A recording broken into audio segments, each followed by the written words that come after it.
করিম সাহেবের দ্বিতীয়বার স্ট্রোক হয়ে গেল। ডাক্তার বলেছেন পুরোপুরি বিশ্রামে থাকতে। আবার ডায়াবেটিস থাকাতে ডাক্তার প্রতিদিন কিছুক্ষণ হাঁটতেও বলে দিয়েছেন। বয়স 80 পার হয়ে গেছে। একা একা হাঁটতে বের হতে ভরসা পান না। ছেলেটাকে নিয়ে বের হন। বাসার পাশে পার্কের ভিতরেই কয়েক চক্কর দিয়ে দেন। হাঁপ ধরে যায়। বেঞ্চে বসে কিছুক্ষণ বিশ্রাম নিয়ে তারপর বাসার পথ ধরেন। একদিন বেঞ্চে বসে আছেন। কুয়াশার কারণে বেশি দূরে কিছু দেখতে পাচ্ছেন না।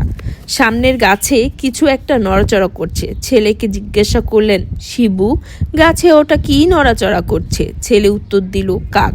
কতক্ষণ পরে আরেক ডালে একটা কিছু দেখে আবার প্রশ্ন করলেন, শিবু, ওটা কি? ওটা একটা কাক। এবার গাছের নিচে নড়াচড়া দেখলেন। শিবু, ওটা কি? ছেলে বিরক্ত হয়ে বলল, আর কয়বার বলবো, ওটা একটা কাক, দেখতেই তো পাচ্ছ। এখন তো নিচে নেমে এসেছে। পিতা ছেলের রাগ দেখে আর কথা বাড়ালেন না।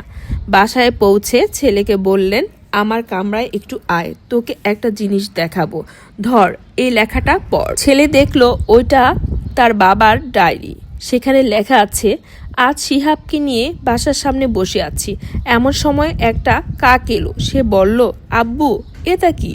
এটা একটা কাক। আব্বু, কাক কি? কাক একটা পাখি।